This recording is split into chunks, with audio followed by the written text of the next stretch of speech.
রহিম। আমরা নির্বাচন নিয়ে কিছু অংশ দেখাবো, শেষ পর্যন্ত দেখবেন ভিডিওটি, সাথে থাকবেন আমাদের।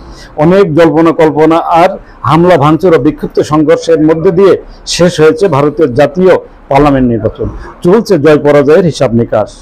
কোন দল সংখ্যাগরিষ্ঠ আসনে জয়লাভ করবে, বলবে আসনে কি হচ্ছে নতুন প্রধানমন্ত্রী, এসব নিয়ে চলছে চলচলা বিশ্লেষণ। আর মাত্র কয়েক ঘন্টা পর চুকে যাবে সব হিসাব। 4 জুন প্রকাশিত হবে ফল। আবারও কি মোদিজি করবে সরকার গঠন? দেশ গড়বে কে? বাংলা বাংলা বাংলা, তৈরি থাকো। পাবে কি তেমন আসন? এসব নিয়ে চলছে ব্যাপক জল্পনা কল্পনা। তবে বোদ্ধারা বলেছেন ভিন্ন ভিন্ন কথা। এবার ক্ষমতাসীন দল হারাতে পারে বেশ কয়েকটি গুরুত্বপূর্ণ আসন। কেমন হলো সর্বশেষ নির্বাচন, কেমন হতে পারে প্রত্যাশিত ফলাফল? মতামত জানান লাইক ও কমেন্টস করে, আর ভিডিওটি শেয়ার করে অন্যকেও মতামত দেওয়ার সুযোগ দিন। চলুন আলোকচিত্রে দেখে আসি, শুনে আসি বিস্তারিত। ভারতের লোকসভা নির্বাচনের সপ্তম ও শেষ দফায় ভোট ফল ঘোষণা। ভারতের লোকসভা নির্বাচনে 543টি লোকসভা আসনের ভিতর এরই মধ্যে 6 দফায় 486টি আসনে ভোট নেওয়া সম্পন্ন হয়েছে। সপ্তম ও শেষ দফার গণনা হবে 4 জুন। শেষ দফায় 8টি রাজ্যে ও কেন্দ্রীয় শাসিত অঞ্চলের 57টি লোকসভা আসনে ভোট। দেশ বিদেশের সব খবর জানতে, দেখতে, শুনতে, শিক্ষা, স্বাস্থ্য, যোগাযোগ, ভ্রমণ, বাণিজ্য ও বিনোদন সহ বিভিন্ন বিষয়ে সবার আগে সব প্রতিবেদনটি দেখুন ভয়েস অফ ক্যালকাটায়। এই আসনগুলো হলো উত্তরপ্রদেশে 13টি, পাঞ্জাবে 13টি, পশ্চিমবঙ্গে 9টি, বিহারে 8টি, উড়িষ্যায় 6টি, হিমাচল প্রদেশে 8টি, ঝাড়খণ্ডে 3টি, চণ্ডীগড়ে 1টি। শেষ দফায় ভাগ্য নির্ধারণ হবে 904 জন প্রার্থীর। তার মধ্যে অন্যতম হলেন প্রধানমন্ত্রী নরেন্দ্র মোদী সহ একাধিক কেন্দ্রীয় মন্ত্রী ও সেলিব্রিটি প্রার্থীরা রয়েছেন।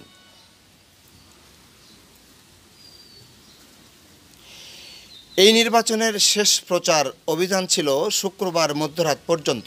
তাই এদিন নির্বাচনের প্রচার অভিযানে ঝড় তুলেছে কংগ্রেস, বিজেপি, তৃণমূল কংগ্রেস সহ প্রতিটি প্রাদেশিক রাজনৈতিক দলগুলো। শেষ দিন প্রচারণা অংশ নিয়েছিলেন প্রধানমন্ত্রী নরেন্দ্র মোদী থেকে শুরু করে তৃণমূল কংগ্রেস নেত্রী মমতা বন্দ্যোপাধ্যায়। এদিন উত্তরপ্রদেশের একাধিক জায়গায় নির্বাচনী প্রচারণায় অংশ নেন প্রধানমন্ত্রী সহ বিজেপির অন্য নেতারা। বিহার এবং পাঞ্জাবে 2টি নির্বাচনী প্রচারে অংশ নিয়েছিলেন স্বরাষ্ট্রমন্ত্রী অমিত শাহ। বিহারে নির্বাচনী প্রচারণায় উপস্থিত ছিলেন বিজেপি সভাপতি জেপি নাড্ডা। আলাদা করে নির্বাচনী প্রচারণা ছিল কংগ্রেস সভাপতি মল্লিকার্জুন খাড়গের। হিমাচল প্রদেশে নির্বাচনী প্রচারে ছিলেন কংগ্রেস সাংসদ রাহুল গান্ধী। পাঞ্জাবের হোশিয়ারপুরে একটি রোড শোতে অংশ নিয়েছিলেন পাঞ্জাবের মুখ্যমন্ত্রী ভগবন্ত মান এবং দিল্লির মুখ্যমন্ত্রী ও আপ প্রধান অরবিন্দ কেজরিওয়াল। উত্তরপ্রদেশের সালেমপুর এবং বালিয়ায় জনসভায় ছিল সমাজবাদী পার্টির প্রধান সিলেট যাদবের। মির্জাপুরের জনসভা থেকে নরেন্দ্র মোদী বলেন, দেশের উন্নয়নের দিকে বিরোধী দলের জোটের কোনো লক্ষ্য নেই। পাকিস্তানে ইন্ডিয়া জোটের শরিক দল কংগ্রেস সাম্রাজ্যবাদী পার্টির জন্য দোয়া করছে। সীমান্তের ওপারের সন্ত্রাসীরা তাদেরকে সমর্থন যোগাচ্ছে।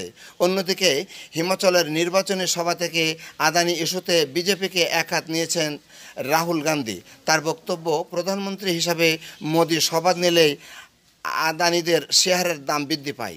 পশ্চিমবঙ্গের বসিরহাটে নির্বাচনী প্রচারণা থেকে তৃণমূল সংসদ সদস্য অভিষেক ব্যানার্জি বলেন, বিজেপি সরকারের আয়ু আর মাত্র কয়েকটা দিন। 4 জুনের পর এই সরকার বদল ঘটবে। হ্যাঁ ভাই, আমাদের এই ভিডিও পছন্দ হলে লাইক কমেন্টস করে জানাবেন আপনার বিজ্ঞ মতামত, শেয়ার করে সুযোগ করে দেবেন অন্যদেরকে দেখার।